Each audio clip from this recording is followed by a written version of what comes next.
Let's talk about the future. Okay तो आज मैं बात करने जा रहा हूँ 2012 की बायो हैकर्स के बारे में, जो कि ड्रामा, साइफाई और थ्रिलर की कैटेगरी में आती है। तो अगर सीरीज़ की बात करें तो मुझे ये सीरीज़ एक रोलर कोस्टर राइड की तरह लगी, जिसने मुझे एक सेकंड के लिए भी बोर नहीं किया, और अपनी भाषा में बोले तो एकदम जहर लगी। इसलिए इसके बाद मैं इसके सेकंड सीजन को भी एक्सप्लेन करने वाला हूँ, जो कि 9 जुलाई को रिलीज होने वाली है। तो स्टार्ट करने से पहले वीडियो को लाइक कर देना, और अगर चैनल पर फर्स्ट टाइम आए हैं तो चैनल को सब्सक्राइब कर देना। So let's start, stay with me and let me explain. I'm gonna finish her. तो स्टार्टिंग में हमें दिखाया जाता है कि मिया और निकोलस ट्रेन से बर्लिन जा रहे होते हैं। तभी अचानक एक लेडी की तबीयत ट्रेन में ख़राब होने लगती है। मिया एक मेडिकल स्टूडेंट होती है, इसलिए वो उस लेडी की हेल्प करने की कोशिश करती है, पर अचानक ट्रेन में सभी लोगों की तबीयत ख़राब होने लगती है। जिसके बाद कहानी 2 हफ्ते पहले शिफ्ट होती है, जहाँ मिया अपनी मेडिकल की पढ़ाई के लिए फर्स्ट टाइम फ्री बग आती है, और वो एक फ्लैट में शिफ्ट होती है जहाँ उसके 3 रूममेट होते हैं, लॉटा, चैनलू और ओली। तो ओली मिया का हेल्प करता है उसके सामान वगैरह सेटअप करने में। जिसके बाद मिया अपने रूम में जाती है और एक स्पीकर के अंदर कुछ न्यूज़पेपर की कटिंग और बुक को छिपा देती है, जो प्रोफेसर तानिया लॉरेंस से रिलेटेड होते हैं। जिसके बाद मिया एक टॉय को देखती है, जो उसके भाई बैन ने उसे उसके बर्थडे पर गिफ्ट दिया था। खैर, तो लू मिया को डिनर के लिए बुलाने आती है। लू काफ़ी इंटेलिजेंट होती है, पर उसकी एक प्रॉब्लम है कि वो काफ़ी स्पीड में बोलती है, इसलिए किसी को भी उसकी बात समझ नहीं आती। खैर, तो अगले दिन मिया अपना फर्स्ट क्लास अटेंड करती है, जहाँ प्रोफेसर लॉरेंस सभी को एक क्वेश्चन पूछती है कि मेडिसिन का फ्यूचर क्या है, जहाँ सभी अपने हिसाब से इसका आंसर करते हैं, पर मिया बोलती है सिंथेटिक बायोलॉजी। सिंपल भाषा में बोले तो इसमें डीएनए और आरएनए पर स्टडी की जाती है, ताकि जीन को रीडिज़ाइन करके ह्यूमन एबिलिटी को बढ़ाया जा सके। लॉरेंस बताती है कि इसकी हेल्प से वो लोग डिजीज़ को उसके ब्रेकआउट से पहले ही रोक सकते हैं और जेनेटिक डिसऑर्डर को खत्म कर सकते हैं।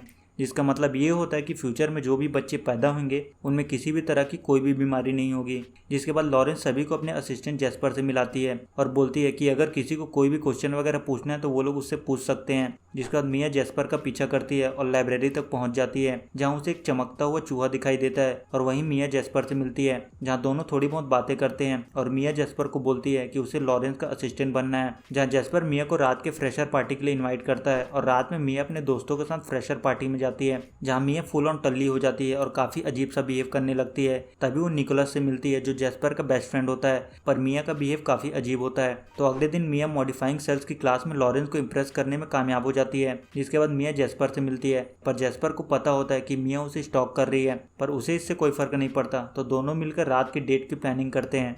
जिसके बाद वो लोग रात में क्लब में मिलते हैं, जहाँ जेस्पर मिया को उसके लैब के बारे में बताता है और फिर उसे अपना लैब लेकर जाता है। जेस्पर बताता है कि वो यहाँ जीन वेक्टर बना रहा है, ताकि डीएनए को ह्यूमन सेल्स में ट्रांसपोर्ट कर सके। तो अगर कोई सेल्स खराब हो जाता है तो जीन वेक्टर उसे हेल्दी डीएनए से रिप्लेस कर देगा, और वो लोग जल्दी इसे ह्यूमंस पर भी ट्रायल करने वाले हैं। तो जेस्पर मिया को बताता है कि अगर उसे लॉरेंस का असिस्टेंट बनना है तो उसे एक फॉर्म फिल करना होगा, और वो उसे फॉर्म भेजता है। अगले दिन मिया वॉशरूम में होती है और उसके हाथ पर एक चोट का निशान होता है, जिसे वो कवर करने की कोशिश करती है। तभी उसे कुछ आवाज़ आती है। जब वो चेक करती है तो देखती है कि ओली पानी में डूबा हुआ है, और मिया उसे देखकर काफ़ी डर जाती है, पर एक्चुअल में वो अपने अंडर वाटर पिल्स को चेक कर रहा होता है, ताकि पानी में ज़्यादा देर तक सांस को रोक सके। खैर, तो मिया क्लास में होती है। तभी लॉरेंस उसे उसके बुक को लेकर बुलाती है और पूछती है कि उसने क्वेश्चन नंबर 9 को कैसे सॉल्व किया, जबकि उसका सोल्यूशन बुक में नहीं है। तो मिया बोलते कि उसने बुक की हेल्प नहीं ली। तो लॉरेंस उस 3 साल पुराने बुक को कचड़े में फेंक देती है, क्योंकि अब उसका कोई भी मतलब नहीं था। जिसके बाद मिया बोलते कि उसे उसका असिस्टेंट बनना है और उसने फॉर्म फिलअप कर दिया है, और वो लॉरेंस को काफ़ी मनाने की कोशिश करती है। लॉरेंस बोलते कि वो इस बारे में सोचेगी और उसे उसके पेपर वर्क को मेल करने के लिए बोलती है। खैर, तो जेस्पर और मिया जा रहे होते हैं, तभी उसे एक बंदे का मैसेज आता है, जिसमें लिखा होता है कि क्या उसके पास कोई इन्फॉर्मेशन है। अगले दिन मिया लॉरेंस के एक्सीलेंस सेंटर जाती है, जहाँ लॉरेंस बताती है कि वो अपना पेशेंट के डीएनए यहाँ स्टार्टिंग से ही स्टोर करके रखती है, जब से उसने अपना करियर स्टार्ट किया है। जिसके बाद लॉरेंस मिया का भी डीएनए सैंपल लेती है और वो उसे एक रूम में रख देती है, जिसका एक्सेस के मिया के पास नहीं होता, जिसे वो लोग वहाँ के पुराने डेटाबेस से कंपेयर करने वाले थे, पर मिया ऐसा नहीं चाहती थी। इसके पीछे का रीज़न ये होता है कि लॉरेंस ने पहले भी मिया का डीएनए सैंपल लिया था। तो मिया का असली नाम होता है एमा एंजल, पर अपन इसे मिया ही बोलेंगे। तो मिया के भाई बहन की अचानक मौत हो जाती है, और मिया के डैड को ऐसा लगता है कि ये सब लॉरेंस की वजह से हुआ है, और इस बात का उनके पास प्रूफ भी होता है। इसलिए उसके डैड लॉरेंस को थ्रेट करते हैं। एक दिन जब मिया अपने मॉम डैड के साथ बर्लिन जा रही होती है, तभी एक लेडी उनका पीछा कर रही होती है, और अचानक उनकी गाड़ी का एक्सीडेंट हो जाता है, जिसमें मिया तो बच जाती है, पर उसके मॉम डैड की मौत हो जाती है। तभी लॉरेंस वहाँ आती है और बैन के डॉक्यूमेंट को वहाँ से ले जाती है। तो अगर लॉरेंस मिया का डीएनए सैंपल चेक करेगी तो उसे पता चल जाएगा कि वो मिया नहीं बल्कि एमा है, जबकि उसे लगता है कि एमा मर चुकी है। खैर, तो लॉटा मिया के पास आती है और बोलती है कि वो लोग निकोलस के घर पर जा रहे हैं, जहाँ से वो लोग लेक पर जाएंगे स्विमिंग करने के लिए। जिसके बाद वो लोग लेक पर जाते हैं और वो लोग फुल ऑन मस्ती करते हैं और इस दौरान जैस्पर और मिया काफी करीब आ जाते हैं। खैर, तो जैस्पर मिया के हाथ में चोट के निशान देखता है और उसे इस बारे में पूछता है। वो बताती है कि उसका बचपन में कार एक्सीडेंट हुआ था जिसमें उसके पेरेंट्स की डेथ हो गई थी और उसे इसके बारे में बात नहीं करनी होती है, इसलिए वो इसे छिपा कर रखती है। खैर, तो लॉटा और मिया घर आते हैं जहाँ लॉटा अपने होश में नहीं होती। तभी मिया उसका डीएनए सैंपल लेती है और अगले दिन मिया लैब में चुपके से अपने डीएनए सैंपल लॉटा के सैंपल से चेंज कर देती है, पर जैस्पर को यहाँ पर थोड़ा सा डाउट हो जाता है। खैर, तो लॉरेंस मिया से काफी इंप्रेस हो चुकी थी और वो उसे एक्सीलेंस सेंटर के सभी जगह की एक्सेस की दे देती है। जिसके बाद मिया उस बंदे को मैसेज करती है कि वो अंदर पहुंच चुकी है। जिसके बाद मिया लैब के आर्काइव रूम में जाती है जहाँ सभी का डीएनए सैंपल रखा हुआ होता है, जहाँ वो अपने और बैन के डीएनए को ढूंढती है, पर वो ऑफसाइट स्टोरेज में होता है, मतलब वो डाटा कहीं और स्टोर किया गया है। तो मिया इस बारे में मोनिक से पूछती है। मोनिक बताती है कि वो लोग पेशेंट का डीएनए यहाँ रखते हैं और बाकी डेटा लॉरेंस अपने घर पर कंप्यूटर में रखती है। तो रात में जैस्पर को लॉरेंस के घर एक एक्सपेरिमेंट के लिए जाना था, तो मिया जैस्पर के साथ लॉरेंस के घर जाती है, जहाँ मिया चुपके से लॉरेंस के कंप्यूटर को चेक करती है, पर उस पर पासवर्ड होता है। तो वो काफी कोशिश करती है पर पासवर्ड नहीं खुलता। जिसके बाद मिया लैब में जाती है जहाँ जैस्पर एक्सपेरिमेंट कर रहा होता है, जहाँ जैस्पर बताते हैं कि वो मॉस्किटो को मॉडिफाई कर रहा है ताकि वो डिजीज को तेजी से ट्रांसमिट कर पाए, पर ये लोग 2 मिनट से ज्यादा सर्वाइव नहीं कर पाते और इन्हें पहचानने का एक सिंपल तरीका होता है कि इनकी आंखें रेड होती है और उनके पास इसका एंटीडोट है जो केवल यहाँ पर है और उसके लैब में। तभी जैस्पर की तबीयत अचानक खराब होने लगती है और जैस्पर निकोलस को कॉल करने के लिए बोलता है। जिसके बाद मिया निकोलस को कॉल करती है और निकोलस आकर जैस्पर को ठीक करने की कोशिश करता है। निकोलस बताता है कि उसे हंटिंगटन्स है, इसलिए जैस्पर जीन थेरेपी पर सालों से काम कर रहा है ताकि इसका क्योर ढूंढ सके और जीन थेरेपी की ओवरडोज की वजह से ही ये हुआ है। जिसके बाद वो लोग लॉरेंस को कॉल करते हैं जहाँ लॉरेंस उन्हें एंटीडोट बनाने का फॉर्मूला बताती है। जिसके बाद मिया एंटीडोट बनाने की कोशिश करती है पर वो नहीं बना पाती। जिसके बाद वो लोग हेल्प के लिए लू को कॉल करते हैं और लू की मदद से वो लोग किसी तरह एंटीडोट बना लेते हैं और जैस्पर को लगा देते हैं। जिसके बाद जैस्पर को होश आ जाता है। तभी वहाँ लॉरेंस आ जाती है और मिया लैब क्लीन करने का बहाना बनाकर राउटर के प्लग को निकाल देती है। जिसके बाद लॉरेंस मिया को बोलती है कि यहाँ जो कुछ हुआ है वो उनके बीच ही रहना चाहिए। लॉरेंस बताते कि ये मेडिसिन यहाँ के अलावा और कहीं नहीं है। तभी मिया बोलते कि उसने फर्टिलिटी स्टडी का डेटा उसे मेल किया है। लॉरेंस अपना फोन चेक करती है पर उस पर नेट नहीं होता क्योंकि मिया ने राउटर का प्लग निकाल दिया था। जिसके बाद लॉरेंस उसे चेक करने के लिए अपना पीसी खोलती है। जिसके बाद दोनों वहां से चले जाते हैं पर मिया वापस आती है और प्रोजेक्ट होमोड्यूस के सारे डेटा को कॉपी कर लेती है, पर लॉरेंस वहां आ जाती है और मिया बोलते कि वो अपना फोन भूल गई थी। पर निकोलस को मिया पर शक हो जाता है और मिया ने कुछ पेपर वहीं पर छोड़ दिया था जो बाद में निकोलस को मिल जाता है और निकोलस को पता चल जाता है कि मिया का असली नाम एमा एंजल है। मिया निकोलस से पेपर लेने की कोशिश करती है पर वो उसे पेपर नहीं देता।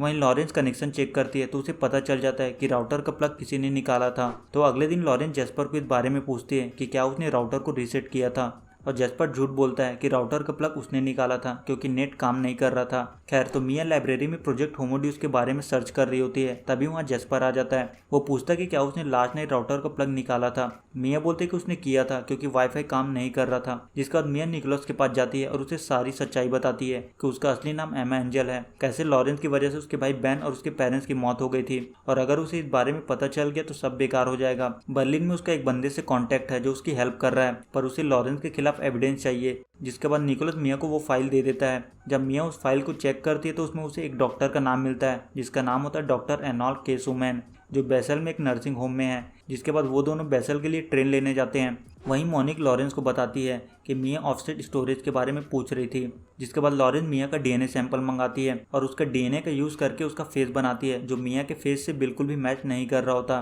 तो लॉरेंस को पता चल जाता है कि मिया ने अपना फेक डीएनए दिया था, तो उसे लगता है कि वो एक जासूस है। जिसके बाद जैस्पर मिया के घर जाता है पर वो घर पर नहीं होती और वो मिया को कॉल करता है। मिया बोलते कि वो लाइब्रेरी में है और रात को उससे मिलेगी। जिसके बाद जैस्पर मिया के रूम में जाता है। वहीं मिया और निकोलस क्लिनिक पहुंचते हैं। जिसके बाद वो लोग डॉक्टर सुमैन से मिलते हैं और मिया डॉक्टर से प्रोजेक्ट होमोड्यूस के बारे में पूछती है। डॉक्टर बताते हैं कि लॉरेंस जेनेटिक डिजीज के ट्रीटमेंट के लिए एक जीन थेरेपी पर रिसर्च कर रही थी जो एनिमल पर वर्क कर रहा था, पर जब उन्होंने उसे ह्यूमंस पर ट्राई किया तो वो फेल हो गया और सभी बच्चों की मौत हो गई और वो इकलौती जिंदा है। जिसके बाद मिया और निकोलस वहां से चले जाते हैं। जिसके बाद मिया रात में जैस्पर से मिलती है जहाँ जैस्पर उससे पूछता है कि उसने डीएनए सैंपल क्यों बदले। मिया बोलते कि वो नहीं चाहती थी कि कोई उसका डीएनए का यूज करे, पर जैस्पर को मिया की सच्चाई पता होती है क्योंकि उसे वो पेपर मिल गए थे जो मिया ने स्पीकर में छिपा कर रखा था। तो जैस्पर लॉरेंस को कॉल कर बोलता है कि मिया एक जासूस है और वो हमारे प्रोजेक्ट के बारे में काफी कुछ जानती है। पर मिया को शक हो जाता है कि जेस्पर को सब पता चल गया है, इसलिए वो लॉरेंस के पास जाती है और बोलती है कि उसका असली नाम एमा एंजल है और वो वॉल्कर और जूलिया एंजल की बेटी है। जिसके बाद लॉरेंस ये देखने के लिए कि मिया सच बोल रही है, वो उसका डीएनए सैंपल लेती है और उसे एमा के डीएनए से मैच करती है और उसका डीएनए एमा के डीएनए से मैच कर जाता है। वहीं जेस्पर निकोलस को बताता है कि मिया झूठ बोल रही थी और उसने लॉरेंस को बता दिया है। जिसके बाद निकोलस मिया से कांटेक्ट करने की कोशिश करता है पर नहीं कर पाता। खैर, तो मिया लॉरेंस को बताती है कि उसके फादर को लगता था कि उसके भाई की मौत उसकी वजह से हुई है, पर उसे लगता है कि उसके फादर गलत थे। लॉरेंस बोलते हैं कि सबसे पहले उन्हें पूरे जीनोम को सीक्वेंस करना होगा ताकि ये पता चल सके कि थेरेपी उस पर काम कैसे कर रहा है, पर इसके लिए उन्हें 12 घंटे लगेंगे। जिसके बाद मिया निकोलस को कॉल करती है और वो जेस्पर से झूठ बोलकर वहां से चला जाता है। निकोलस मिया के घर आता है जहाँ मिया उसे सारी बात बता देती है। मिया बताती है कि लॉरेंस हर होमोडिस चिल्ड्रन को मॉडिफाई करती है और अगर उन्हें पता चल जाए कि वो ऐसा कैसे करती है तो वो लोग बाकी होमोडिस चिल्ड्रन का डेटाबेस निकाल सकते हैं, पर उसका रिकॉर्ड लॉरेंस के कंप्यूटर में है और उनके सैंपल एक्सीलेंस सेंटर के आर्काइव में रखा हुआ है। जिसके बाद वो लोग थोड़ा हुकअप वगैरह करते हैं। खैर, तो अगले दिन निकोलस मिया को बोलता है कि लॉरेंस के जेल जाने के बाद जेस्पर का क्या होगा। तो मिया बोलती है कि उसके पास एक प्लान है। तो मिया लॉटा को हंटिंगटन डिजीज के क्योर के लिए फंडिंग करने के लिए बोलती है क्योंकि उसके पास काफी सारे पैसे होते हैं। खैर, तो मिया लॉरेंस से मिलती है और लॉरेंस बताते हैं कि सीक्वेंस फिनिश हो गया है और वो लोग अब म्यूटेशन को ढूंढ रहे हैं। जिसके बाद मिया अपने जीनोम को सभी डेटाबेस से कंपेयर करेगी। वहीं जेस्पर निकोलस के घर आता है जहाँ उसे ट्रेन की टिकट मिल जाता है जिसमें मिया और निकोलस का नाम होता है। जिसके बाद जेस्पर निकोलस के लैपटॉप को चेक करता है जहां उसे उन दोनों का चैट मिलता है जो उसने मिया को किया था। जब जेस्पर को उसके बारे में पता चल गया था तो जेस्पर लॉरेंस के पास जाता है और उसे बताता है कि मिया बेसल गई थी और लॉरेंस को पता चल जाता है कि मिया को होमोडिस प्रोजेक्ट के बारे में सब कुछ पता है। वहीं निकोलस घर आता है और उसे पता चल जाता है कि जेस्पर को सब पता चल गया है, तो वो मिया को कॉल करने की कोशिश करता है पर वो फोन नहीं उठाती। जिसके बाद मिया लॉरेंस को बात करते हुए सुन लेती है। लॉरेंस मॉनी को मिया का की कार्ड ब्लॉक करने के लिए बोल रही थी। जिसके बाद मिया कंप्यूटर से सारे डेटा को कॉपी कर लेती है और जब लॉरेंस वापस आती है तो मिया वहां से भाग जाती है। जिसके बाद मिया निकोलस को कॉल करती है और बोलती है कि उसे एक्सीलेंस सेंटर का की कार्ड चाहिए और वो घर जाकर सारी बात लू को बताती है कि कैसे लॉरेंस ने उसका डीएनए चेंज किया और एम्ब्रॉस को सीख किया ताकि जीन थेरेपी रिसर्च के लिए उनका यूज कर सके और वो एक लौती जिंदा है और वो उसे पेन ड्राइव देती है और लू सीक्वेंस को ढूंढ लेती है। तो अगर वो इस सीक्वेंस को लॉरेंस के डेटाबेस में इंटर करेगी तो उसे सभी होमोडिस चिल्ड्रन के रिकॉर्ड्स मिल जाएंगे। वहीं जेस्पर निकोलस के घर आता है जहाँ निकोलस उसे समझाने की कोशिश करता है पर वो उसकी बात नहीं सुनता। निकोलस उससे की लेने की कोशिश करता है पर दोनों में लड़ाई होती है और निकोलस उसे बेहोश कर देता है और की लेकर वहां से भाग जाता है। जिसके बाद वो लोग आर्काइव रूम में जाते हैं जहां मिया उस सीक्वेंस को डालती है जहां उसे 237 होमोडिस चिल्ड्रन के डेटाबेस मिल जाते हैं। जिसके बाद वो लोग सारे डीएनए सैंपल लेकर वहां से भाग जाते हैं और लॉरेंस ये सब कैमरे में देख रही होती है। तभी जेस्पर आता है और लॉरेंस जेस्पर को बताती है कि उन लोगों ने काफी इंपॉर्टेंट डेटा एक्सीलेंस सेंटर से चोरी किया है। तो जेस्पर निकोलस का मेल चेक करता है जहाँ उसे पता चलता है कि निकोलस ने बर्लिन के लिए ट्रेन बुक की है जो 30 मिनट में वहां से निकलने वाली है। लॉरेंस बोलती है कि अगर डेटा गलत हाथों में लग गया तो हमारा रिसर्च खत्म हो जाएगा। वहीं मिया उस बंदे को मैसेज करती है कि वो रास्ते में है पर उस ट्रेन में जेस्पर भी मौजूद होता है